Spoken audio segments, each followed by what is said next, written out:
자, 거기 이제 그 냉전 시대 이제 그 대표적인 미국의 정책이 트루만 독트린이죠.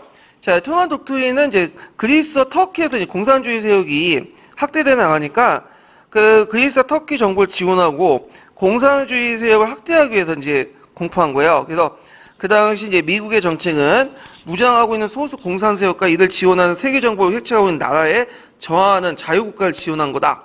그래서 트루만 독트린가 있고, 요때는 명시되어 있지 않지만 세계 정복을 획책하고 있는 나라가 누굴까요? 소련이겠죠. 예. 자, 그 이어서 이제 마샬 플랜이 이제 미국 국무장이었던 마셜이 서유럽에 이제 부흥 계획을 했어. 아까 말한 것처럼 못 사는 나라에는 공산주의가 확산된다. 그렇기 때문에 서유럽의 이제 전후복구 사업을 이제 미국이 적극적으로 도와야 된다. 그래서 서유럽의 부흥 계획을 위해서 미국의 원조체 제공을 해줬고요. 그다음 더 나아가 49년에는 북대서양 조약기구를 만들었죠. 그래서 미국과 서유럽 간의 집단 안보 체제, 소련과의 어떤 침략에 대응하기 위한 그런 정책들을 이제 했다는 거죠. 자, 그 다음에 이제 케네디 대통령을 볼게요. 자, 케네디나 그 뒤에는 존슨의 민주당 정권인데요. 그 케네디 대통령은 이제 내걸었던 것이 뉴프리티엄 정책이 있어요. 이거 외워두세요. 프리티엄이라는 것은 이제 개척자죠. 예전에 프리티엄 해갖고 서부 개척대 그 개척 정신을 이제 내걸었고, 그 이제 이 사람의 대외 정책이 예전에 한번 시험 문제 나왔는데, 이때 이제 쿠바가 친미 정권이 무너지고 카스트의 반미 정권이 등장했어요. 그래서 이 반미 정권을 무너뜨려야겠다 해가지고 그 당시 이제 그 쿠바의 난민들을 이제 CIA가 포섭을 해가지고 애들 군사훈련을 시켰어. 그래갖고 그다음에 군사훈련 시키고 나서 그 피그스만을 이제 쿠바의 피그스만을 이제 공격을 해서 했는데 어이없게 카스트로군에서 그냥 격파가 당한 거야. 그래서 이게 원래는 미국이 부인을 했거든. 우리가 아니다. 자기들이 자발적으로 이제 했다. 근데 국제연은 그렇게 안 받죠. 그래서 결국에 이제 들통이 난 사건인데, 자, 하여튼 이 피그스만 사건이 예전에 시험 문제 나왔고, 그 다음에 그 당시 라틴 아메리카가 이제 미국의 뒷마당으로서 이제 그 미국이 여러 가지 간섭을 했잖아요. 그래갖고 이 라틴 아메리카 이제 공산주의 세력, 사회주의 세력 확산을 방지하기 위해서 진보 연합을 구성했어요. 똑같은 원칙이에요. 마샬 플랜하고. 그래서 가난한 곳에 항상 사회주의가 있다. 그래가지고 이제 그 당시 라틴 아메리카 회원국에게 차관을 제공하고 경제 원조를 제공했다. 예. 그래서 진보 연합 그 관련된 내용이 이제 시험 문제 나왔고요. 그다음 큐바 사태죠. 이것도 되게 중요하죠. 몇 년에 일어났죠? 1962년에 일어났죠. 연도 정확히 기억을 해두시고요. 그래서 미소 냉전 구조가 신화화된 가운데 소련이 쿠바에 미사일 기지를 설치해요. 그 위기가 고정되고 한때는 이제 핵전쟁 바로 앞까지 갔어. 근데 큐바는 이제 미사일 기지를 건설한다는 것은 곧 미국을 직접 타격하겠다는 거죠. 예. 근데 이제 미국도 잘못한 게 뭐냐면 이거 이제 그걸 하기 전에 그 소련의 그 뭐냐면 이런 것들 이제 그 소련이 그렇게 할 수밖에 없는 그 뭐냐면 조치를 취했어요. 왜냐 그 전에 터키에 미군의 군사 기지를 만들고 거기 미사일 기지를 설치한 거야. 그러니까 터키에 설치했던 건 소련의 뒷마당에 설치한 거니까 미국의 보복 차원에서 미국의 뒷마당에다가 설치한 거죠. 자, 그래서 케네디 대통령의 강력 대응과 소련의 미사일 철수도 위기가 극복됐다. 그래갖고 이제 그 치킨 게임을 하다가 서로 이제 마주치는 이렇게 기관총에 막 달리다가 소련이 꺾어버린 거지. 그래갖고 이제 근데 이때 한 라인을 설치하죠. 이런 어떤 위기 상황이 있을 때 직접 미국의 수뇌부와 소련 수뇌부가 연결해갖고 위기를 막는 그런 것도 한 라인에 설치했는데 그래서 곧바로 직통청나죠. 근데 이 사건을 계기로 해서 후르시초프가 이제 소련에서 정치권에서 이제 배제되는 실각의 한 원인이 돼요. 너무 약한 모습을 보였다. 그래가지고 자, 그 다음에 케네디 대통령의 대내 정책이 있죠. 민권 정책, 흑백 차별 개선, 그리고 이제 이런 것이 존슨 대통령과 연결되죠.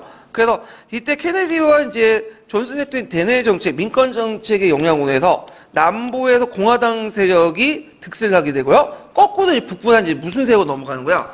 민주당 세력으로 넘어가. 그래서 정권이 아니 뒤바뀌어요. 정권의 지지 기반이. 예. 그래서 이제 흑백 차별을 개선하려고 했다.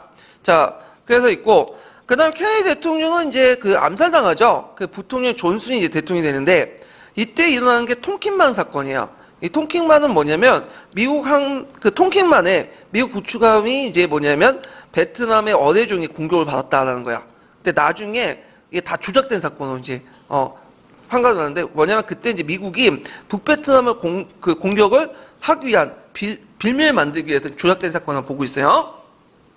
그때부터 이제 미국이 이제 베트남 전쟁에 참전하게 되죠. 이렇게 이제 보시면 되고, 자, 닉슨 대통령 때 뭐냐면 닉슨 독트린을 발표하죠. 그래서 미국은 베트남 전쟁 같은 군사적 개입을 피하고 강대국의 핵 위험을 제외하고 아시아 각국의 내단에 개입하지 않겠다. 그래서 그 아시아 각국의 자주적인 행동을 지원. 그러니까 아시아인데 스스로 방어해라. 미국은 단지 핵 우산만 제공해주겠다. 그러니까 베트남 문제 똑같은 원칙이 적용되는 거죠. 베트남인들은 베트남 공산당하고 싸우고 있는데 미국이 더 이상 지원하니까 너희들 수세라는 거야. 그것은 뭐냐면 이제 미국이 베트남에 손을 떼겠다는 거야. 그래서 그 결과 이게 이제 몇 년 있다가 베트남이 누구로 넘어가게 되죠? 북베트남으로 넘어가게 되죠. 남베트남 쪽이. 그래서 이제 했는데 하여튼 이 닉슨 빅토리 내용 좀 기억을 해두시고요. 닉슨이 좀 외교가 되게 현실주의자, 공화당이고 보수적이지만 상당히 이제 뭐냐면 현실주의자였거든요. 그래서 중국과 관계 개선을 통해서 중국을 방문하고 탁구 외교, 핑퐁 외교를 하죠. 결국에는 1972년인데 그 이후에 78년에 이제 중국하고 미국 간에 정식 국교가 성립이 돼요. 예. 그리고 미국하고 관계가 개선되면서 이제 종전 상임 이상국 자리도 대만에서 누구 넘어가게 되니 미국하고 대만에서 중국으로 넘어가는 계기가 되었다. 자, 그 다음에 워터게이트 사건이 있는데 이게 이제 닉슨의 큰 시수가 워터게이트죠. 워터게이트는 무슨 사건이냐면 그 민주당 당사 독총 사건이야.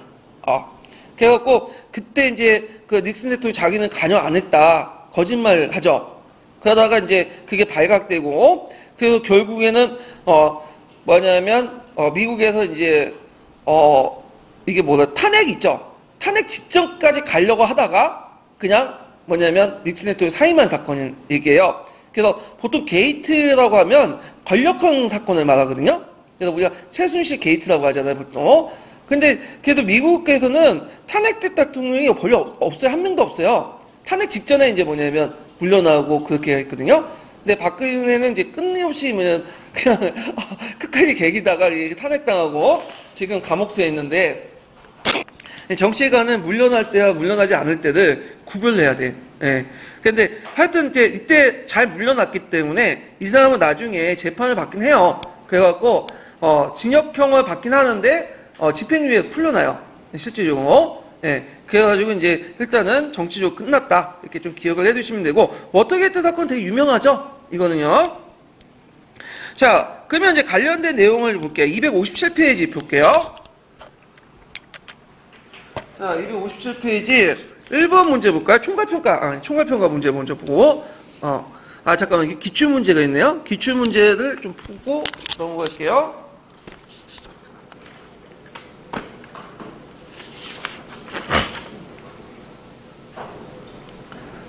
몇 번을 보냐면요. 자, 1번 문제 볼게요. 254페이지.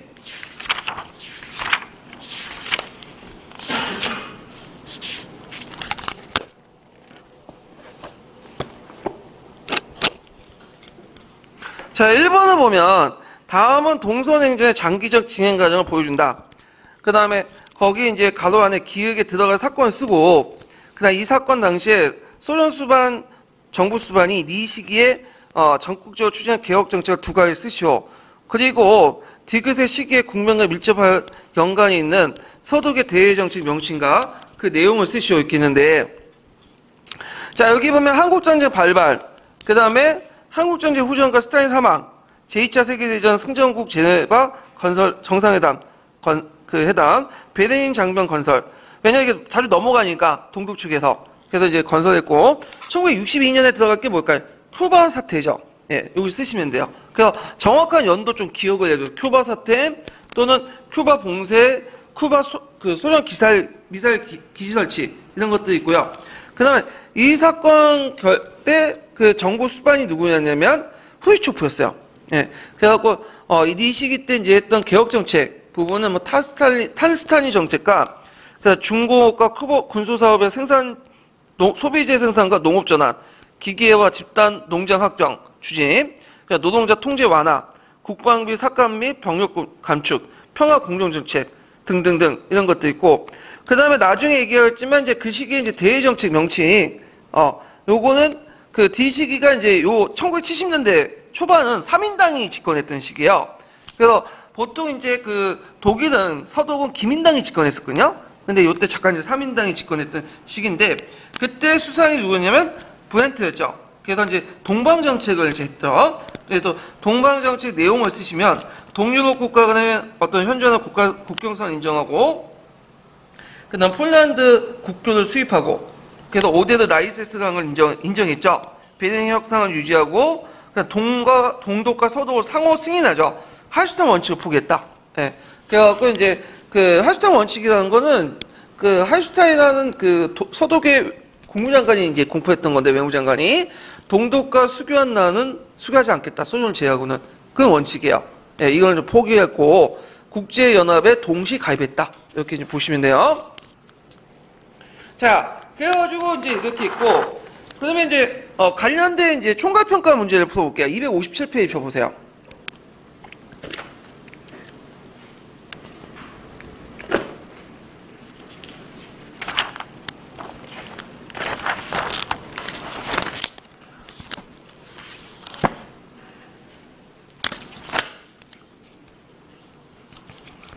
자, 다음 가와 나의 자료에 나타난 미국의 대외정책 차이점을 각각 서술해보고 두 정책이 세계 질서에 끼친 영향을 대해서 말해보시오. 그리고 가선언의 배경에 되었던 정치 이론과 명칭과 내용을 써보고 가선언 이후에 공포한 미국의 서유럽 경제 원조 정책의 명칭을 쓰시오. 이렇게 했는데, 자, 가는 그리스는 현재 무장한 공산주의자들의 조종을 받고 이는 수천 명의 파괴적인 활동에 의해 위험받고 있다. 민주적인 그리스가 의존할 수 있는 건 미국밖에 없다. 있는데 이거는 트루먼 독트리죠. 그 다음에 나는 미국과 동맹을 맺은 국가이거나 미국의 안보의 지역 전체의 안보에 직결된 국가의 자유의 영역과 어떤 핵무장 국가에 위협이 되지 않는 이상 미국은 위협할 경우에만 미국이 방어해서, 이건 뭐냐면 핵으로 위험할 수 있는 핵 우산은 제공할 수 있지만 그 나머지는 너희들 알아서 해라는 거야. 그러면 가는 적극적인 거죠. 근데 나는 뭐야? 되게 소극적이에요. 미국의 대외 정책이. 자, 그래서 가는 공산화될 가능성 있는 국가에 대해 적극적인 군사적 경제적 지원함으로써 공산화를 차단하겠다 미국의 의지를 밝힌 거고, 반면에 닉슨 독트리는 베트남에 있는 미국 병력을 철수하고 더 나아가서 아시아 각국 수소 자국의 방어를 전념하는 주장을 했다. 이렇게 쓰시면 되고요. 그 다음에 두 정책의 영향을 보면 트루먼 독트리는 냉전체제가 형성되기 시작했으며 닉슨 독트리는 냉전체제가 점점 해체됐다. 그러니까 냉전체제를 열었던 것이 트루먼 독트리인데 말해서 냉전체제를 완화시키고 했던 것은 닉슨 독트리다. 예, 두 개의 독트리의 좀 차이가 이제 이렇게 보시면 되고요. 가해 선언의 정치 이론은 뭐냐면 도미노 이론이죠. 도미노 여러분들 아시죠? 이렇게 한번 하면 옆으로 해가지고 쫙 퍼지잖아. 예. 그래서 만약에 어떤 국가가 그리스가 자유화되면 사회주의 나머지 장악하다. 똑같은 의미에서 그 베트남을 개입하는 것도 도미노 이론이야. 예. 베트남이 떨어지면 주변의 아시아 국가가 다 사회주의 세력이 된다. 자, 그래서 이제 이런 식으로 이제 했던 것들인데 델레스 국무장관이 주장했던 건데. 자, 그 다음에 여기 보면 이제 나의 이제 그 경제 원조의 정책의 명칭은 마셜 플랜 이렇게 이제 쓰시면 돼요. 마셜 플랜. 자, 2번을 볼게요. 자, 2번은 다음 기획에 뒷받침할 수 있는 정치 이론을 써보고 미국이 니은에 개입한 사건을 말해보시오. 그리고 디귿의 전쟁 형태 특징을 한 줄 이내로 서술해보고 당시 이제 미국과 싸웠던 남베트남 군사 집단 명칭을 쓰시오. 이렇게 했는데, 자, 기획은 우리가 남베트남의 이 목표를 달성하지 못하면 동남아시아 전역에 공산주의 세력이 손에 넘어갈 것이다. 무슨 이론이죠? 도미노 이론이죠. 그 다음 니은의 사건, 베트남 분쟁에 개입한 사건이 뭐예요? 통킹만 사건 있죠. 통킹만. 예. 자, 그 다음에 있고 특징이 이제 베트남 전쟁은 그 정규전이 아니라 뭐예요? 게릴라전이야. 예. 그래서 미국이 이제 북부 베트남에서 호치민 라인이라고 하고 지원을 해주고 남부에는 호치민이 따르는 사람도 있었어요. 이걸 뭐라고 하냐면 남베트남 해방민족전선이라고 해요. 그러니까 우리말로 이제 주로 베트콩이라고 하죠. 예. 베트콩과 좀 싸웠던 거야. 예. 그래갖고 이제 이렇게 있었다. 좀 기억을 해두시고요. 자, 그 다음에 이제 몇 번 문제를 보시냐면 262페이지 13번 문제 볼게요.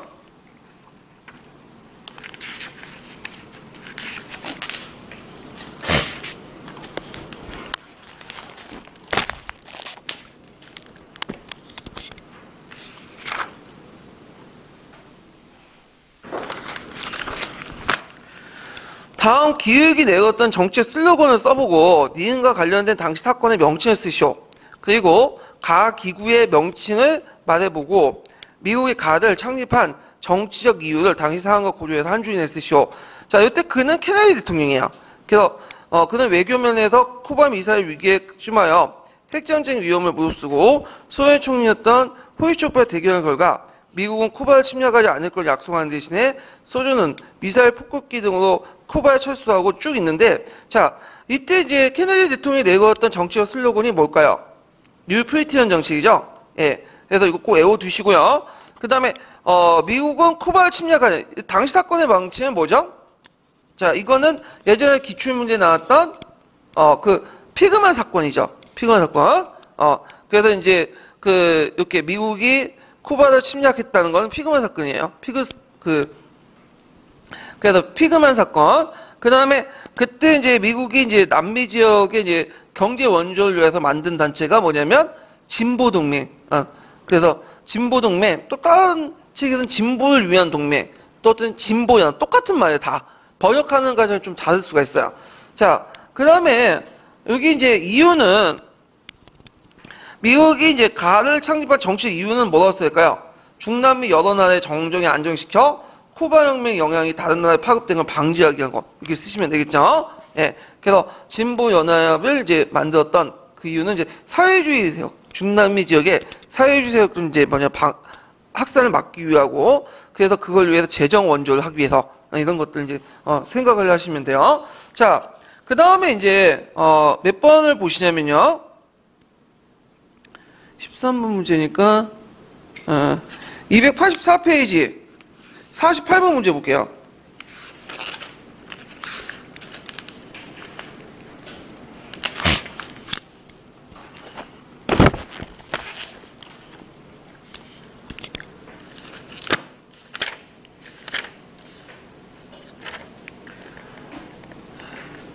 자, 다음 자료에 관련된 미국 대통령을 쓰고 그가 기획을 종식시키기 위한 체결한 협정을 말해보시오.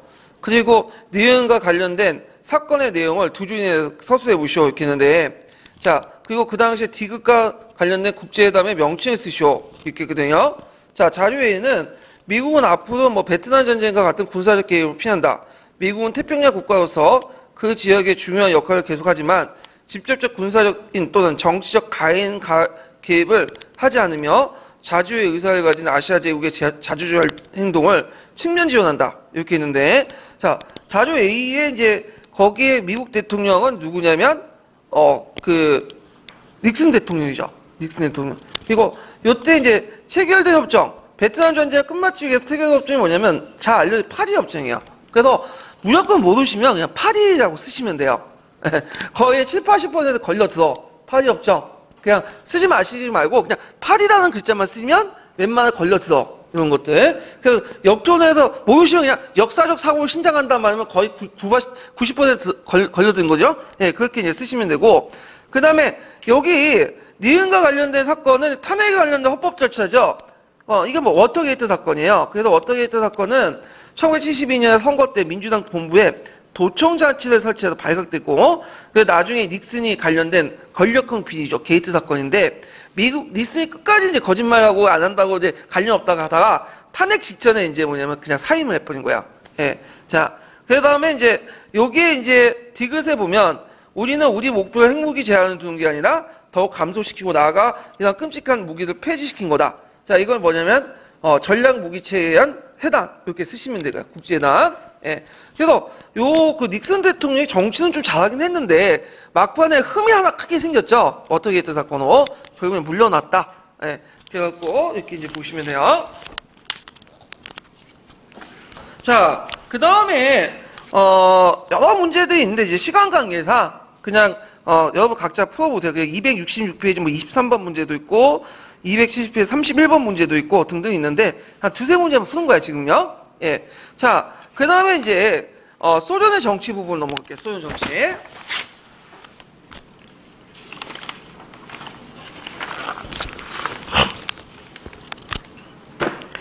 자, 소련의 정치가 관련되어 후르쇼프하고 이제 뭐냐면 고르바초프가 나왔죠 예전에. 자, 스탈린이 죽고 나서 이제 집권한 사람이 후르쇼프예요.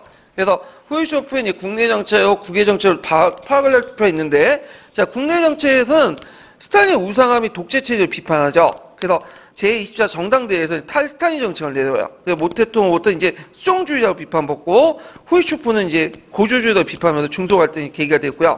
경제 정책은 이제 중공업과 군수 사업에서 소비자 생산과 농업을 전했죠. 그래서 예전에 말한 것처럼 스탈린 같은 경우에는 되게 농업을 실행시켜서 공업을 이제 발생하는, 그렇죠. 근데 이런 것들을 이제 다시 전환해서 소비 생산과 농업을 전환했다. 노동자 통제를 완화시키고, 그 다음에 이제 스푸트니크 발사를 했죠. 그래서 이제 그 항공 우주 사업을 육성했고, 그것 때문에 미국이 큰 충격을 받았잖아. 예, 스푸트니크 쇼크라고 해가지고 교육과정도 완전 다 바뀌고, 예, 그래서 이제 그 뭐냐면 진보주의 교육과 때려치고, 그 다음에 이게 그때 뭐죠? 무슨 교육과니? 갑자기 까먹었는데, 예, 학문 중심 교육과정, 예, 그런 것들 했고요. 그래서 활동 중심의 진보주의 교육관이 그 교육과정 별로 안 좋아. 지금 얘들 지금 제가 하고 있는데 7자 교육관 활동 강조하다 보니까 얘들이 그냥 거의 놀아요. 무슨 알지도 못한 거 가지고 활동을 해. 그러니까 활동하려면 어느 정도 기본적인 지식을 알고나 하는 애들한테 이제 하는 거지. 그냥 거의 노는 시간이지 뭐. 그러니까 활동을 하는데 거기에 뭐가 빠져? 사유와 내용이 빠진 거야. 탐구나. 이건 그 의미가 없는 것 같은데. 자, 하여튼 그 다음에 이제 국외 정책을 보면 평화 공존을 지창했죠. 그래서 이제 서방 자본주의 세계와 평화 공존을 추구했지만 동료의 민주화 운동을 탄압을 했다. 그리고 베르린 장벽을 건설했죠. 서방 세력이 서베르린 철수를 요구하고 서방 세력이에서 이제 서방 세력이 서베르닌 철수, 그러니까 서베르닌이 지금 서방 세력이 있었잖아요. 그 동독이 베르린 장벽을 건설했다. 왜냐면 계속 넘어가니까 그걸 이제 뭐냐면 장벽을 만들어서 넘어가지 못하도록 한 거죠. 근데 이게 나중에 이제 1989년에 붕괴가 되죠. 예. 그 지금은 거의 그때 붕괴되면서 다 부셨어 사람들이. 그리고 거기에다 낙서를 하고 기념품 갖다 팔고. 그래서 지금은 좀 남아 있어요. 그렇지만 지금 없죠. 하여튼 그 당시 그런 게 있었다. 대미 관계에서 이제 갈등 관계가 계속 지속되는데 쿠바 사태가 있고 미국의 유투기 격추 사건이 있어요. 이게 유투기 격추에서 이제 영화도 만들기도 했는데 유투기는 뭐냐면 정찰기예요. 정찰기. 근데 이게 10,000m까지 올라가요. 고도로. 그래서 인공위성에서 뭐냐면 촬영하지 못한 그 밑에 이제 세부적인 걸 유투기를 통해서 이제 하는데 유투기를 소련 영도에 띄었는데 그걸 잡힌 거야. 레이더에. 그래서 이제 격추시켰는데 조종사가 죽어야 되는데 살아남은 거예요. 그래서 이제 여기서 문제가 생긴 거지. 그래서 이제 미국이 발뺌을 할 수 없었던 거죠, 이제. 그러니까 이제 비밀 협상을 통해서 그 당시 조종사하고 그다음에 미국에 잡힌 소련 첩자가 있어요. 막 교환해 버렸죠. 베르닝에서. 네, 그래서 이제 이게 흐리부리되는 사건을 유투기 사건이라고 하는데, 자, 하여튼 그다음 제3세계 국가들과 적극적인 교류를 추진했다. 그래서 후르쇼프의 국내 정책과 국외 정책 좀 기억을 해주시고요. 후르쇼프가 왜 몰락했다고 했죠? 쿠바 사태 때 한 번 물려놨죠. 그러니까 이제 이걸 약한 모습을 보이니까 비난을 받고 이제 뭐냐면 몰락을 하게 돼요. 실각을 하고. 그 다음에 이제 등장한 게 중에 1970년대에 등장했던 사람이 브레즈네프. 그래서 이 브레즈네프는 뭐냐면 뭐가 유명한 제한주권론이 되게 유명해요. 그래서 제한주권은 뭐냐면 그 당시 체코슬로바키아 민주화 운동이 일어났어요. 네. 그러니까 이제 이 당시 그 제한주권을 내세워서 체코슬로바키아 민주화 운동을 진압을 해버렸어. 그 내용이 뭐냐면 사회주의 공동체 구성원 간의 정치적 체제가 위태할 경우에는 사회주의 공동체 전체 이익이 다른 개별 국가의 어떤 뭐냐면 주권보다 더 앞서인다.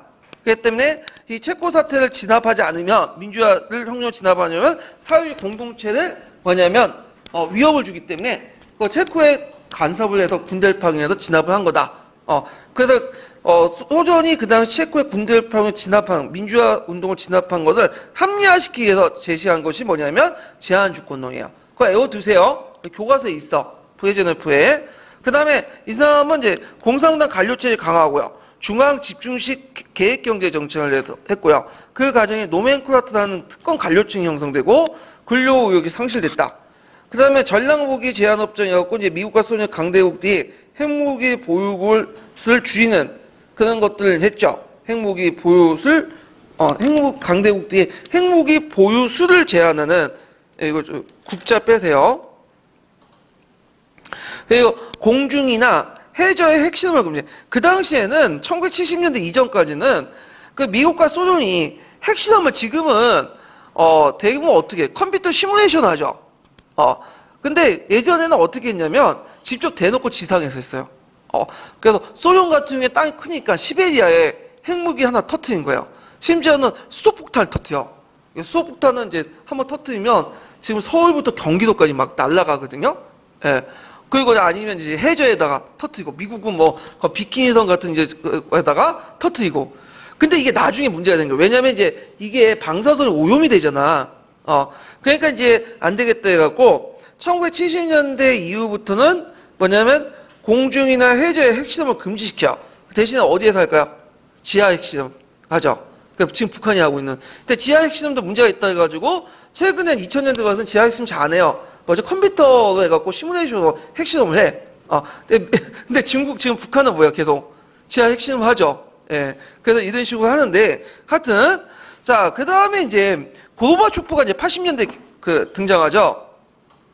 자, 이 고르바초프는 이제 뭘 내세웠냐면 예전에 시험 문제 나왔는데 정보 공개와 개혁을 주장해요. 그래서 이걸 글라스노스트, 페르스카 이렇게 하죠. 그래서 글라스노스트는 뭐냐 표현의 자유를 허용하고요. 반체제 박해를 중지하고 그다음 유태인들 이주 자유를 인정해요. 요거는 이제 언제 취해진 거죠? 스탈린 때. 스탈린이 유태인 싫어한다고 했죠. 예. 그래서 이런 것들을 이제 했고 그 다음에 이제 페르스카가 개혁을 했는데 현장 관리제 결정과 책임을 증가를 하고 국가 관리 공장 생산 증가를 도모하고요. 그다음 노동자 임금도 생산했다가 노동력에다가 자주 결정하고 그다음에 이제 그 집단 농장을 폐지했죠. 스탈린이 만들었잖아요. 비효율적인 거 폐지하고 잉여 농산물 자유시장 판매하고 토지 임대가 하는 건 뭐냐면 아직까지 이제 공산주의 국가에서는 토지에 개인이 가지고 있는 소유권을 인정하지 않아요. 이거는 지금 소련도 그렇고 베트남도 그렇고 그러니까 예전에 소련도 그렇고 지금 베트남과 중국도 마찬가지야. 근데 어떤 걸 인정하냐면 임대권을 강요해. 그래서 중국 같은 경우에 토지 소유권을 살 수는 없죠. 뭘 사요? 임대권, 임대할 수 있는 권한을 사는 거야. 근데 보통 임대하는 권한이 몇 년이냐면 100년. 100년? 그것도 갱신이 가능해. 조금만 세금만 내면. 그러니까 실제로 소유권인데 왜 이런 식으로 운영하냐면 중국에서는 뭐가 있어? 사회주의헌법 있잖아. 그러니까 사회주의헌법에서는 토지 같은 생산 도구 같은 건 사용이 안 돼. 그러니까 이런 식으로 이제 운영을 하는 거죠. 예. 그러니까 이것도 비슷하다 보시면 돼요. 그러니까 실제 뭘 주는구나. 소유권을 주는 거야, 소유권을. 예. 자, 그 다음에 정치제도로서의 개혁정책을 수행하는 강력한 제도, 대통령제를 도입을 했고, 대의정책은 냉전 완화 해소를 위해서 미국과 접근해서 중거리 핵미사일 폐기를 조약을 합의했죠. 결과 이제 뭐냐면, 이런 정책들이 결과적으로 좋은 결과를 난 게 아니라, 결국엔 각 공화국과 소수민족 자립과 독립을 요구하게 되고, 그리고 이제 그 당시 이게 좀 뭐냐면 군부에 입증할 때 고르바초프의 개혁이 좀 약한 모습이거든. 그러니까 쿠데타가 일어나요. 물론 이제 진압은 됐지만 그때 이제 가정에서 이제 고르바초프의 어떤 정책 위상이 시각되고 소비에트 연방이 해체되죠. 그래서 그때 러시아 공화국을 중심으로 해서 11개 독립국가 연합이 형성이 돼요. 예, 이 과정. 근데 여기까지 안 나올 것 같고 제 생각에는 글라스노스트하고 페르스카 요 내용을 좀 기억을 해주세요. 그래서 이 고르바초프의 개혁이 결국에는 실패했지만 나중에 이제 고르바초프의 개혁을 통해서 뭘 했냐면 러시아 소련의 어떤 소비에트 체제가 멸망을 했고 무너졌고 동유럽의 개혁에 큰 영향을 주고 독일과 서독의 통합에도 큰 영향을 줘요. 이 사람이. 예. 자, 그래서 이제 관련된 문제, 고르바초프 관련된 문제를 이제 좀 풀어볼게요. 자, 몇 번을 보시냐면요. 255페이지 기출문제 잠깐 볼게요.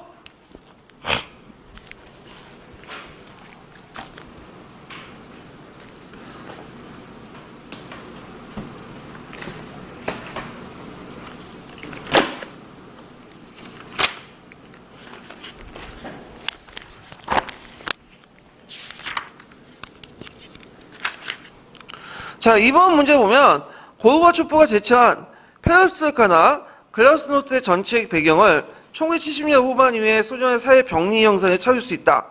보기에서 이제 이와 관련 있는 것을 골라 넣은 것은 있는데, 자, 일단은 병리 형성을 이제 보면 체제의 폐쇄성, 들 수 있죠. 관료주의 병폐, 이런 것도 있고, 폭력에 의해 공업화 추진한 건 누구일까요? 이거는 스탈린이에요. 예, 스탈린. 강압적인 그 집단 농장 확대도 스탈린이죠. 예, 이렇게 해서 있고. 그래서 이제 이런 내용들 좀 기억을 해두시고요. 3번 문제 볼게요. 3번은 이건 이제 고르바초프 개혁과 고르바초프 개혁이 동료에 어떤 영향을 줬나 이렇게 했는데, 자, 1989년 5월에 헝가리 국경이 개방되면서 10월 말까지 약 3만 명이 동독에서 서방세계로 빠져나가는데, 이게 무슨 사건이냐면 그 당시 이제 1989년 들어가면서 동독에 민주화 운동이 일어나요. 그래서 그 당시 베르린 장벽이 가로막혔으니까 이제 못 넘어가니까 서독으로 어떤 식으로 서독으로 넘어가냐면, 그때 헝가리 국경이 개방이 돼요. 헝가리도 민주화 운동이 일어나면서, 그래서 이제 민주정권이 등장하면서 그때 3만 명의 동독에서 이제 동독 사람들이 서방을 통해서 이제 서독으로 들어가, 헝가리 통해서.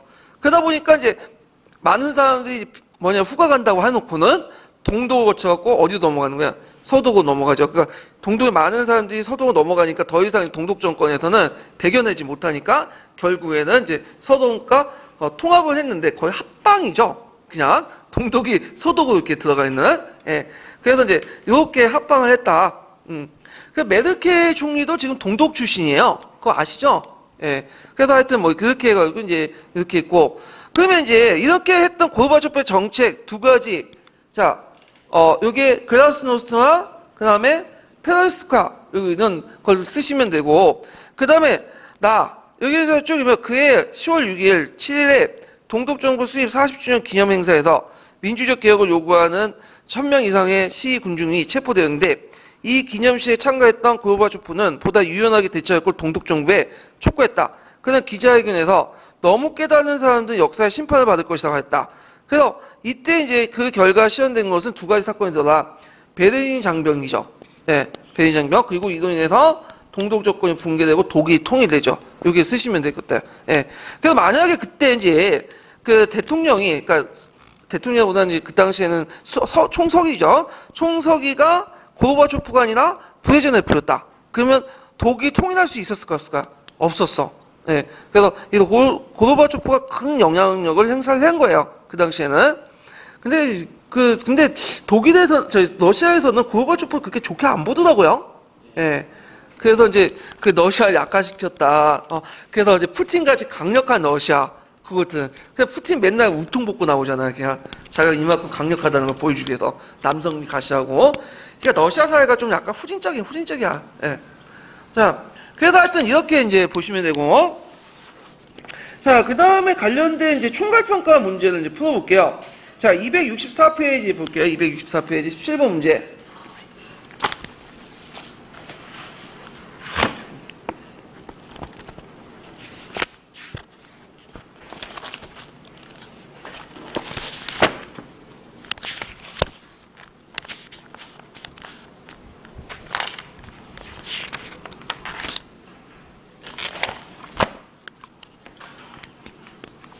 자, 보르조나프가 체코를 침략할 때 내세웠던 가을 외교정책 명칭을 내용을 쓰고, 그 다음 1968년에 실패한 체코혁명 후에 피 한 방울도 흘리지 않고 성공시킨 민주화혁명의 명칭을 쓰시오. 이렇게 등요. 자, 요 제한주권론이죠. 그때 이제 1968년에 그 당시 이제 그 체코에서 민주화 운동이 일어났어요.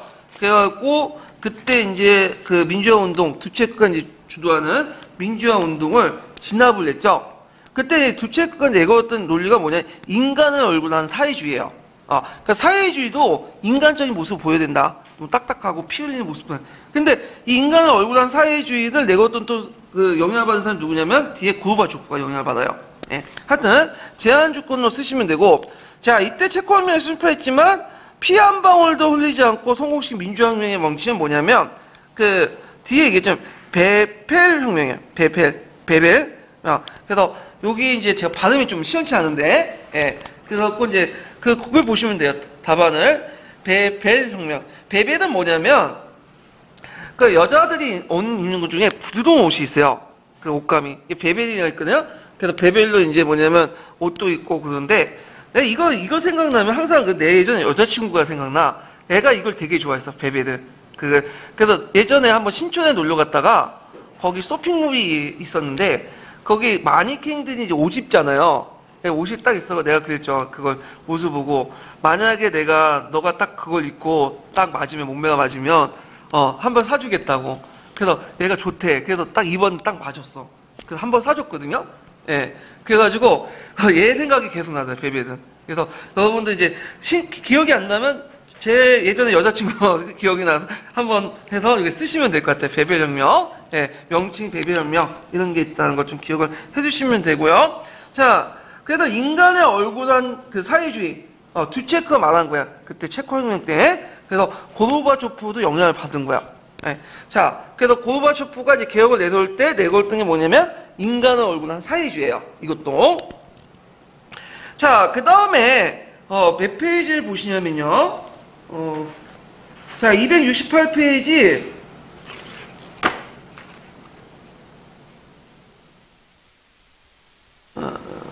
몇 번을 이게 아닌데. 이게 2번인데 2번이 아까 좀 했고 282페이지 펴보세요.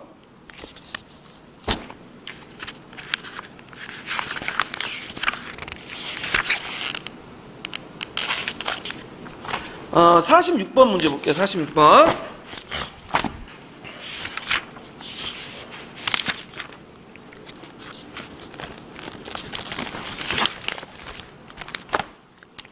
자, 다음은 소련의 정치에 대한 자료이다. 작성 방법에 따라 답안을 작성해쇼. 이렇게 했는데, 자, 자료 A는 전쟁을 피할 수도 있고 또 피해야 된다. 자본주의 진영과 사회주의 진영 평화롭게 공존해야 된다. 사회주의를 이행하는 길은 나라마다 다양하고 의회와 그 밖의 길을 포함한 평화적 이행이 가능이 점점 높아지고 있다. 등등 있는데, 요거는 이제 후르시초프가 제창한 뭘까요? 평화공존론이죠. 평화공존론. 그래서 이제 그 평화공존에 몰락한 그 내용을 이제 몰락한 배경이 됐던 정책 내용은 뭐냐, 쿠바의 소련 미사일 설치 계획이 실패했죠. 네, 그래서 그것이 몰락을 했고, 후르시초프가. 그 다음에 여기에서 이제 그 두 번째 물어본 자료 A의 이유. 이 시기 때 경제개혁 정책 두 가지. 중공업과 군수사업에서 소비 생산과 농업으로 전환하고, 기계화와, 그 다음에 기계하고 고치세요. 여기 못하네요. 잠깐만요.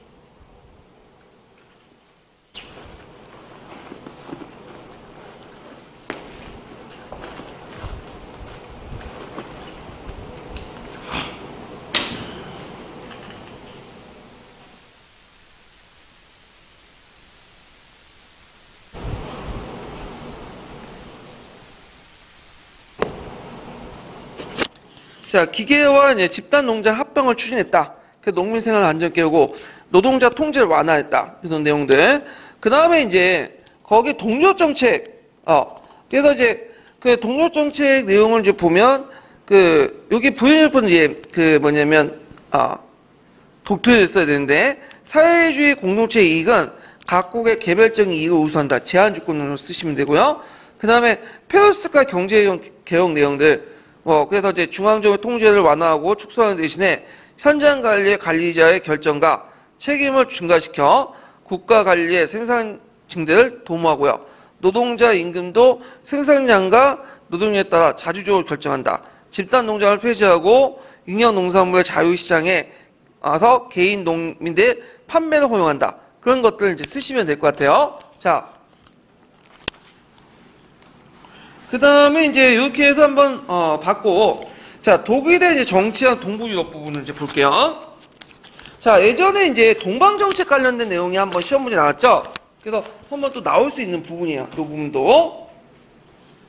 자, 일단 이제 그 브렌트가 이제 했던 동방 정책인데, 브렌트는 3인당 출신이에요. 예전에 아데나우어처럼 기민당 출신이 아니라 3인당 정권이 등장하면서 이제 1970년대에 했던 정책들인데, 그 중에 이제 할슈타인 원칙을 포기했죠. 할슈타인은 뭐냐면 소련 이외의 동독 승인 국가와의 외교 관계를 맺지 않는다는 것을 포기했어. 그러니까 동시 수교도 가능해. 동독이 뭐냐면 외교 승인하면 서독도 뭐냐면 외교 승인하는 거죠. 예, 그런 것들. 근데 이 할슈텐 원칙이 지금도 통한 나라가 있어요. 우리나라도 한때 그 할슈텐 원칙을 했다가 이제 포기했고, 중국 있죠, 중국. 중국은 대만과 수교한 나라는 절대 수교 안 해요. 하나의 중국의 원칙이기 때문에, 얘네들은. 그래가지고, 우리나라도 원래 처음에 중국과 국교 수입 이전에 대만과 국교 수입했잖아요? 근데 어떻게 돼요? 포기하고, 관계를 끊고, 중국 넘어가게 되죠. 예, 대만도 마찬가지야. 중국하고 또 국교 수입은 또 수입 안 해요. 예. 그래갖고, 미국도 처음에 대만과 했다가 중국과 외교 관계를 맺을 때 뭐야? 대만과 관계 끊어버렸죠. 근데 주의할 건 대만 관계 끊다는 거는 공식적인 대사관을 설치하지 않는다는 거지, 대표부는 있어요, 계속. 예. 그래서 실제 공사관 역할을 해. 그래서 우리나라도 대표부가 있죠. 자, 그런 역할을 이제 했다는 걸 좀 보면 되고요. 그 다음에 이제 그 동서독 상호 승인과 국제연맹을 동시에 가입했고, 우리나라도 이제 그 1991년인가요? 고등학교 1학년 때인가 2학년 때인가 그때 원래는 국제연합에 우리도 가입을 못했어요. 왜냐면 북한이 가입을 신청하면 미국이 거부권 행사했고, 그 다음에 이제 우리나라가 이제 가입하려면 중국과 소련이 거부권 행사하는데, 그때 이제 동시에 가입을 해서 이제 거부권 소도 안 하기도 해갖고, 1991년인가 그 노태우 정부 때인가? 그 노태우 정부 때 이제, 근데 그게 가능했던 게 뭐냐면, 노태우 정부가 그때 북방 정책인가 그런 것들 했어요.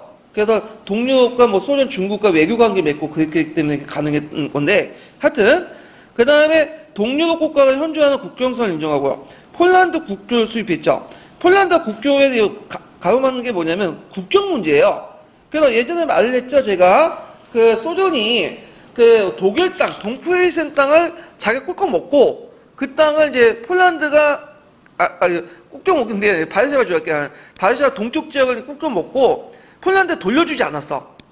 그 땅을. 그래서 그 대신에 어릴 때 준 거예요. 네, 어릴 때 줬죠. 동유럽, 그 바르샤 동부 지역을 자기가 먹고, 그 다음 독일 땅을 떼어다 준 거야.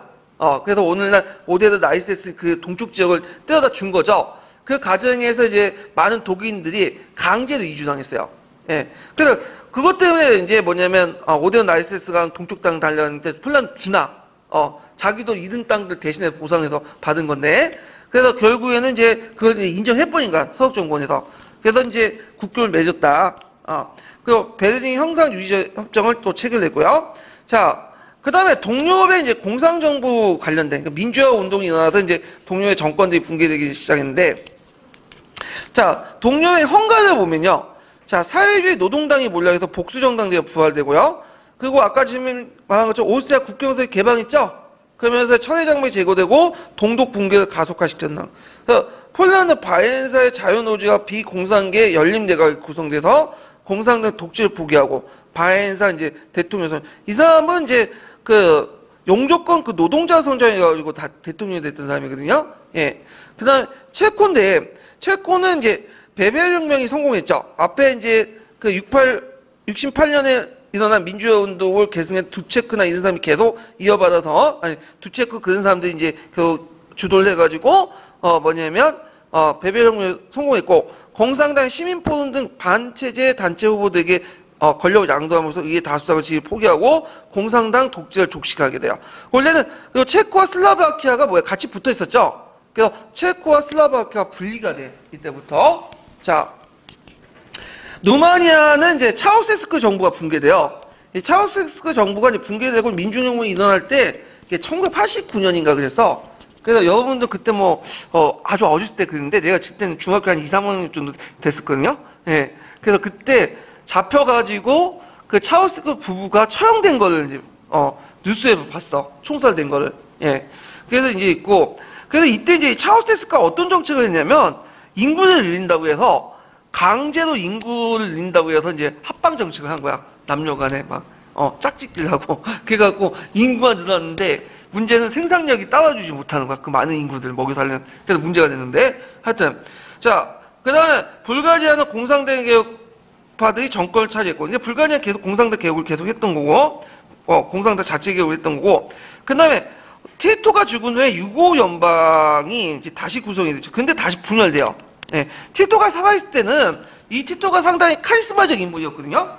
그리고 그 당시 독일 공간 레지스탕스 운동도 했고, 그 소련의 노라고 할 수 있는 인물 중에 한 명이었어요. 근데 티토가 죽은 후에 이게 뭐냐면 그 유고 연방의 붕괴가 돼요. 다시 유고 연방 구성됐지만 곧 내전과 분열을 해갖고 크로아티아, 보스니아 헤르츠고가 분열되죠. 그리고 이제 그때 이제 크로아티아 독립하고 그 다음에 이제 또 뭐냐면 몬테네그로 독립하고 뭐 이렇게 해서 마케도니아 뭐 독립하고 등등등 코소보도 이제 뭐 이렇게 독립하다 이제 저항하고 막 해서 있고 그 다음에 제일 문제가 됐던 게 보스니아 헤르츠고비나 지역이죠. 여기가 크로아티아, 세르비아, 이슬람 이렇게 세 개의 그 종교 민족도 있어요. 그러니까 거기에서 또 내전이 나고 그러니까 세르비아 애들이 인종 청소한다고 해서 뭐 다른 집단 민족들 대규모 학살하고 강제 이주시키고 이런 것들이 문제가 생겼죠. 예. 자, 그다음에 그 아까 얘기한 독일의 통일 있죠. 그래서 베를린 장벽 붕괴돼서 자유선거 시체로 통일 정부가 구성됐다. 예. 그래서 1990년에 이렇게 했다는 것 좀 기억을 해두시면 될 것 같아요. 자, 그러면 관련된 기출 문제, 관련된 총괄 평가 문제를 풀어볼게요. 260페이지 펴보세요. 총괄. 아이고.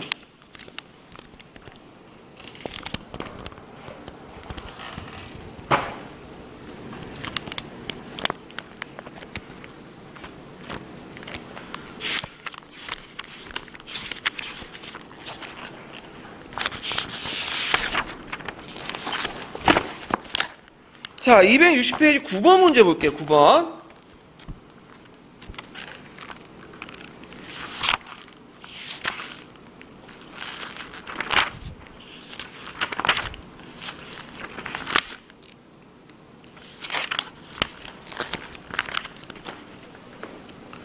자, 다음과 같은 결과들을 낳은 정책의 명칭과 이 정책의 실시의 국제적 배경을 서술해 보시오. 그리고 서독이 당시 동유럽 간의 국교 수익 과정을 포기했던 외교 원칙과 원칙의 명칭과 내용을 써보고 폴란드 국경 문제 어떻게 해결했는지 말해보시오. 이렇게 했거든요. 자, 여기에서 이제 9번을 보면 여기 이제 브렌트 동방정책 이렇게 쓰시면 되고 그 다음에 이제 소련의 체코스로바키아 침공으로 독일의 재통일의 가능성이 끊어지자 서독은 현상을 그대로 승인하면서 동방정책 방향으로 전환되지 않을 수가 없었다. 이렇게 쓰시면 돼요. 동방정책 배경. 그 다음에 이제 요때 이제 서독이 당시 동유럽 간의 국교 수립 과정에서 포기했던 외교 원칙 명칭과 내용이 뭘까요? 하슈텔 원칙이죠. 그래갖고 이제 하슈텔 원칙으로 서독만이 자유선거를 위해서 정부를 가진 유일한 독일의 합법국가이기 때문에 서독은 동독을 승인한 나라와는 외교관을 단절했다. 그래서 다만 이 소련만 제외됐어요. 여기서 예의적으로. 그래서 폴란드 국경 문제는 또 어떻게 해결했어요? 서독은 오데르 라이세스 강을 폴란드 서쪽 관계에서 인정한 거죠. 그러니까 이 말은 그 독일의 좀 동쪽 관계에서 인정했다고 보면 있으면 폴란드 서쪽이고 상대적으로. 자, 그 다음에 이제 261페이지 펴보세요. 261페이지.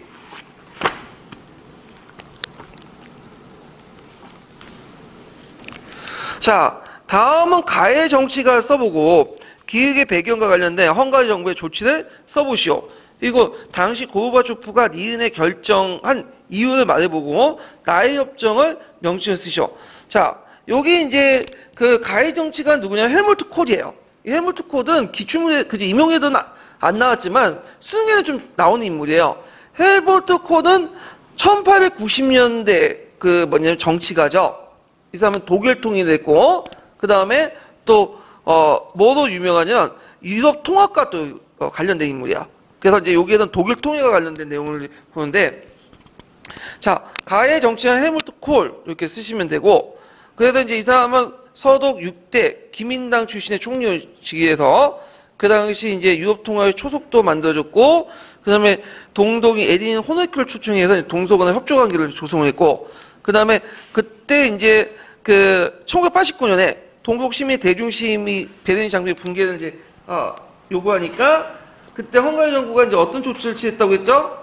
그 동독 시민들의 국경선을 개방을 했죠. 그래서 오스트리아를 통해서 서독 이동해. 그러니까 헝가리, 오스트리아, 서독 이렇게 이동한 거야. 헝가리 그러니까 헝가리에서 오스트리아로 서독으로 이렇게 이동을 하게 돼요. 자, 그 다음에 이렇게 기획에 이제 이렇게 내용을 쓰시면 되고, 그 다음 당시 고르바초프의 니은의 결정 이유를 쓰시오. 고르바초프 독일 통일 승인했죠. 그거는 뭐냐, 고르바초프는 콜수상으로부터 막대한 원조 제공을 약속받고 통일 독일에서 나토에 잔류할 것을 상방에 이룰 것이라는 서방 측의 설득력을 받고 독일 통일에 승리했다. 결국에 뭐 때문에 그냥 돈 때문에 그런 것도 있어요. 예. 자, 그런 것들 결정 이유를 쓰시면 되고, 나에 들어갈 것은 뭐냐면, 이게 이제 2+4 조약이에요. 그래서 유명한 조약인데, 독일 통일을 이제 하려면 전순국 4개 국가를 인정받아야죠. 그래서 어디에요? 독일, 아니, 전순국 4개 국가, 미국, 영국, 프랑스, 소련 4개 국가와, 그 다음에 독일과 소독 해갖고 이렇게 합의를 봤어. 그래서 이걸 정순국 4개 국가와 그 다음에 독일과 소독과 동독 해갖고 2+4. 그러니까 1+1 행사도 있잖아요. 그런 것들은 이제 비슷한 건데, 하여튼 비슷한 게 아니라 그 명칭 자체가 비슷한데 이름이 2+4 조약 협정 이렇게 쓰시면 돼요. 유명한 협정이에요. 예. 그래서 이렇게 이제 있고, 그 다음에 이제 몇 페이지를 보시냐면 269페이지 펴 보세요.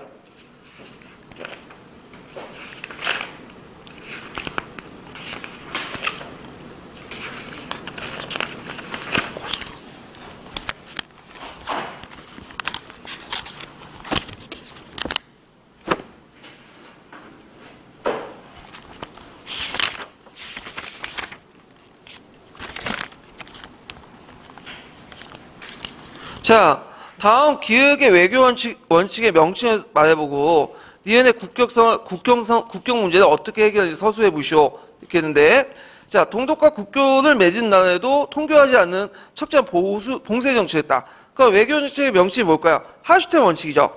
그 다음 폴란드와 수교할 때 이제 국경 문제를 아까 말한 2차 대전 이후에 폴란드와 소련에게 양도한 오데론 ISS 선을 독일 동부 지역으로 서독이 포기했다. 이렇게 쓰시면 돼요. 예.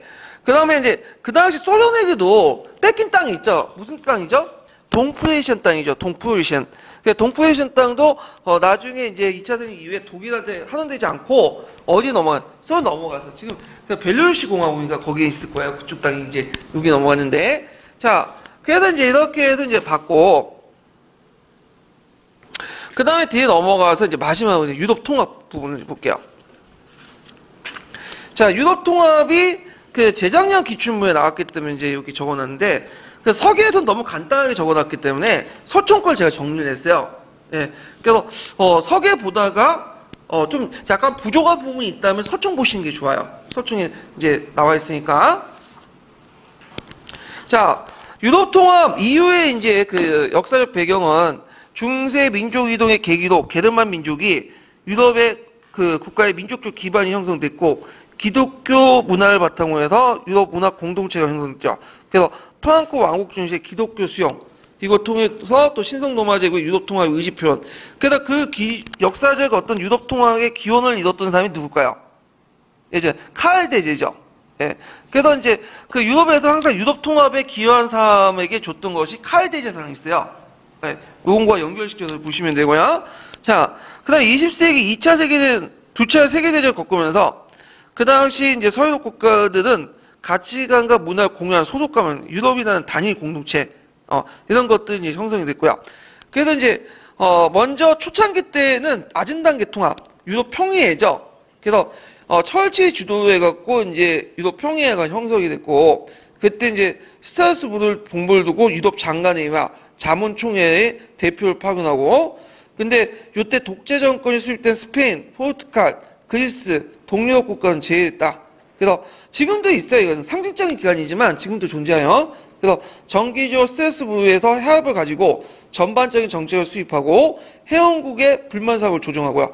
한의의 노래를 평의에 지정하고 회기를 유럽 전역의 공공건물이나 개인차에 달게. 회기라는 건 뭐냐면 유럽 평의의 깃발 있죠. 통합의 깃발. 그렇지만 회원국에 대한 구속력을 갖지 못해요. 그래서 국가 주권을 초국가적인 권위에 종속시키지 못했다는 거. 그래서 회원국은 그렇지만 개별 국가의 자유를 유보하고 법치주의를 따르고 했다는 거. 그래서 이제 상징적인 의미가 있다. 이렇게 보시면 돼요. 예. 근데 실질적으로 이제 그 통합은 먼저 이제 첫 번을 내건 게 뭐냐면 유럽 석탄 철강 공동체야. 그래서 이 석탄과 철강을 매개로 해서 이제 뭐냐면 했는데 프랑스와 독일이 이제 처음 했어요. 그래서 프랑스 같은 경우 경제주 슈만과 외무장관 모네가 유도의 통합의 진전 없자 먼저 큰 대회보다는 좀 시험 가능한 걸 통합을 하자. 그래서 프랑스는 철강이 많고 독일은 석탄이 많잖아요. 그래서 서로 교환을 하자. 그래서 그때 이제 이게 또 군수물자와 더 관련돼 있으니까 그래서 그걸 둘이 통제를 하자 해갖고 슈망항에 따라서 프랑스, 독일 석탄 철강청이 창설돼. 거기다 나중에 이탈리아와 베네수 3국이 추가 참가하면서 석탄 철강 공동체가 창립돼요. 1951년에. 자, 그 다음에 이제 그러니까 유럽의 그 석탄 철강 공동체를 바탕으로 해서 확대된 것이 이시죠. 이게 이제 유럽 경제 공동체인데 유럽의 석탄 철강 공동체 성공으로 경제 협력의 필요성이 확대되는 과정에서 프랑스, 서독, 이탈리아, 네덜란드 6개국이 노마 조약을 맺게 돼요. 이 노마 조약이 예전에 시험 문제 나왔죠. 노마 조약 제체가. 그래서 이제 유럽 경제 공동체를 창설하게 되는데 그래서 이제 유럽 공동체를 이게 EEC가 더 발전돼서 나중에 유럽 공동체 EEC도 개칭되고 그리고 유럽 위에까지 개설되고 그 다음에 EEC가 좀 더 발전된 것이 뭐예요? EU죠. 예. 그러니까 이제 유럽 석탄 철강 공동체, 유럽 경제 공동체, 그 다음에 EC, EU 이렇게 이제 보시면 돼요. 그래서 이제 그 내용을 보면요, 노마 조약 내용 외워두셔야 되죠. 그래서 간세 상호 폐지, 공동 간세 설정, 지역 내 노동 자본의 이동의 자유, 그 다음에 농업, 운수, 통상, 금융, 사회 등 광범위한 분야에 거친 공동정책 수립, 유럽 투자은행 성립 등등이 있고요. 그 다음에 이제 요 EEC는 좀 약간 이제 대륙 국가들, 그러니까 프랑스나 서독, 이탈리아 이런 것들은 영국은 참여 안 했어요. 예. 그래서 영국은 나름대로 이제 뭐냐면 영국 주도의 어떤 뭔가 공동체를 만들 필요가 있겠다. 그래가지고 유럽 자유무역 협의체를 만들었어요. 그래서 영국을 중심으로 스웨덴, 노르웨이, 덴마크, 오스트리아, 스위스, 포르투갈. 그래서 회원국 상호 간의 어떤 자유무역을 촉진하고 그래서 이제 공동관세를 부과하지 않는 이런 것들이 이제 주요 내용인데 자, 그래서 회원국 상호 간의 자유무역 촉진하는 대신에 공동관세를 부과하지 않는 그런 걸로 이제 활동했다. 그 다음에 이제, EEC가 더 발전된 게 EEC인데요. 그때 이제 그 앞에 있었던 유럽 자유무역협의체, 그러니까 EEC에 참여하지 않았던 그 유럽 자유무역협의체에 있는 국가들이 이 EEC에 참여하게 돼요. 그래서 영국을 필두로 해서 참여하게 되고, 나중에 그리스, 스페인, 포르투갈, 오스트리아, 핀란드가 참여하게 되죠. 그래서 행정본부를 브뤼셀에 설치하고, 각국의 임명 한 명의 대표로 구성된 집행위원회의 지시를 받게 되죠. 그리고 평의에선 전원일치보다는 다수의 원칙에 따라서 정책이 결정됐다. 그래서 경제활동은 모든 관세가 EC 안에 폐지되고 한율기구를 설립하고 농업보조금 지급 일부 허용 등 이런 것들을 했고요. 그 다음에 EC에서 EU로 넘어가기 전에 그 기반 작업을 했던 그 법이 뭐냐면 단일 유럽법 제정이야. 그래서 1986년인데 자 이거는 국가 단위 규제를 똑같이 EC 회원국의 규제를 똑같이 적용하는 거야. 그래서 물품, 서비스, 노동력, 자본의 이동에 관한 어떠한 제한도 1992년 말까지 유럽 공동체 내에서 폐지를 선언하고요. 국경 제시선을 사라지고 회원국의 모든 시민 유럽 공동 여권 소지하고 은행 계좌 개설 및 대출, 의료 혜택, 면허, 대학 학위를 인정한 EC 국가에서 가능한다. 그러니까 동일하게 왔다 갔다 할 수 있어. 여권이나 뭐 비자 없이도. 예. 그리고 이제 뭐 대학이라든지 은행 대출이라든지 이런 것도 뭐냐면 같이 하는 거죠. 어느 국가를 하든 간에 똑같이 할 수 있고. 자, 그래서 이제 이 단일 유럽법을 제정했고요. 그 다음에 1992년 결국에 마스트리히트 조약이죠. 이게 이제 되게 중요하죠. 예전에 시험 문제 나왔죠. 그래서 EC의 명칭을 EU로 변경하죠. 유럽 영향으로. 그리고 유럽 위의 권한을 확대하고요. 그 다음 경제 통합을 이제 가속화시켜 유로라는 화폐를 도입을 하죠. 그래서 물가 시장 통합을 촉진시키다. 근데 이제 유로 통화가 그대로 쓴 게 아니에요. 영국이라든지 덴마크, 스웨덴은 단위 통화를 사용해요. 그러니까 영국, 덴마크, 스웨덴은 유로 통화를 쓰지 않고 자체적인 통화를 사용해요. 영국까지 파운드 쓰잖아. 지금도. 예. 자, 그래서 이제 그 유로 통화 관련된 내용에서 이 17년 기출문제에서 나왔고요.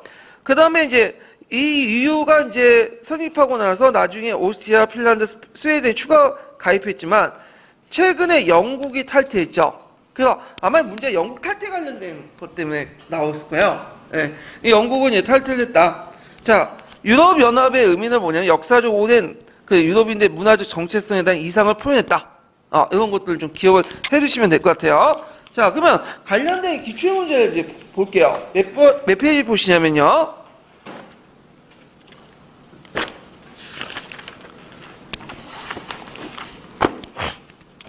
4번을 볼게요. 4번. 자, 다음은 유럽통합의 단계적 진행 과정이다. 가해에 해당하는 기구의 명칭을 쓰고 나의 조약의 주요 내용을 두 가지 쓰시오. 그 다음에 여기에서 다시기 때 새롭게 추진된 경제통합정책을 한 가지 쓰시오. 이렇게 했는데, 자, 여기에서 이제 가와 관련된 기구의 명칭은 뭐냐면 유럽석탄 철강 공동체예요. 그래서 1951년에 이제 맺어서 파리 조약을 맺어갖고 이제 쭉 있었던 것들인데 이렇게 쓰시면 되고, 자, 나조약은 1957년에 무슨 조약이죠? 로마 조약이죠. 그래서 그 로마 조약 관세 상호 폐지, 공동관세 선정, 지역 내 노동과 자본의 이동의 자유, 그 농업, 운수, 통상, 금융, 사회 등 광범위한 분야에 거친 공동정책 수립, 그 유럽의 토자은행 설립 이런 것도 있고, 그 다음에 다의 유럽연합 경제통합정책은 각국이 자체적인 통화를 파시하고 유도난 단일 통화를 수행했다. 이렇게 이제 보시면 되는데, 그 밑에 이제 파리 조약, 합병 조약, 단일 유럽 위존서, 마스트리히트 조약 내용 다 기억을 해두셔야 돼요. 예, 그래서 제가 정리 다 해놨어요. 거기다가 이제 기본서 내용에다가 기본 교재에다가 그래서 요런 내용들. 근데 유럽 통합 관련돼 갖고 이제 원주대 여자 교수가 이거 되게 관심 있다고 했고 그때 들어가서 낸 것 같은데 그 교수님 올해 들어갔고 요번에 또 들어간 것 같아요. 예. 그리고 내년에는 안 들어갈 것 같아요. 2년 다 지났으니까. 예. 한동안 또 안 나오겠죠, 이거? 예, 이제 이미 한 4, 5년 뒤에 여러분 다 학교 가신데 나올 것 같아요, 제 생각에는. 예. 자, 그래서 이제 이렇게 해서 이제 한번 서양사를 끝냈어요. 예, 초스피드로 해서 서양사 끝냈고, 다음 시간에는 이제 뭘 하냐면 동양사, 중국사 할게요. 예. 그래서 이제 오늘 수고하셨습니다. 총괄평가 문제를 풀어봐야 되는데. 맞아. 수고는 나중에 하고요. 예. 총괄평가 이제 몇 페이지 펴보시냐면, 267페이지 펴볼게요. 267페이지. 25번 문제 볼게요. 25번.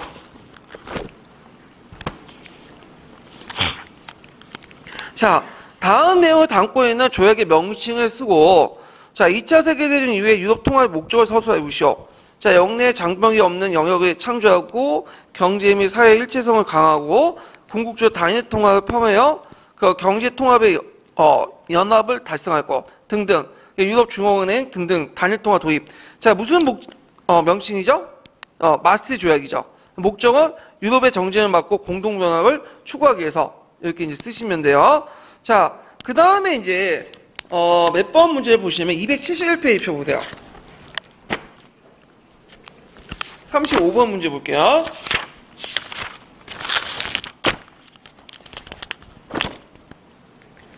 자, 다음은 유럽 통합에 관한 도표이다. 가시기 때 1번 조약의 명칭을 쓰고, 명칭과 내용을 쓰고, 나조약의 형성된 기구를 말해보시오. 그리고 3번 조약의 명칭과 내용을 쓰고, 다시기 때 통화정책 내용을 서술해보시오. 있는데, 일단은 첫 번째가 이제 뭐냐면, 가시기 때 이제 1번, 1951년에 맺어진 조약을 얘기하는 건데, 자, 요때 맺어진 조약은 뭐냐면, 파리 조약이에요. 파리 조약.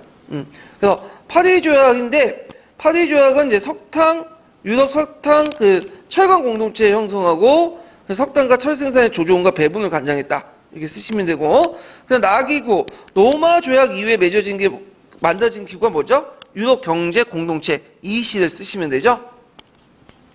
그 다음에 3번의 조약과 명칭, 그래서 1986년에 이제 맺은 조약이 이제 뭐냐면, 단일 유럽법이에요. 그래갖고 물품, 서비스, 노동력, 자본의 이동에 관한 어떠한 제한도 1992년 말까지 유럽 공동체 내에서 폐지할 거다. 이렇게 선언했고요. 그러면 다의 이제 통화 정책, 마스트리트 이제 다의 통화 정책 마스트리트 조약에 있는 내용인데 거기 내용은 몇 개의 나라를 제외하고는 유도라는 단일 통화 정책을 실시했죠. 유도라는 이런 것들 이제 쓰시면 될 것 같아요. 그래서 이제 예전에 기출 문제를 한번 응용했어요. 이런 것들. 예. 자, 이렇게 보시고 진짜 이제 수고하셨고요. 예. 그래서 이제 다음 시간에는 동양사, 중국사 부분 할게요. 예, 오늘 수고하셨습니다.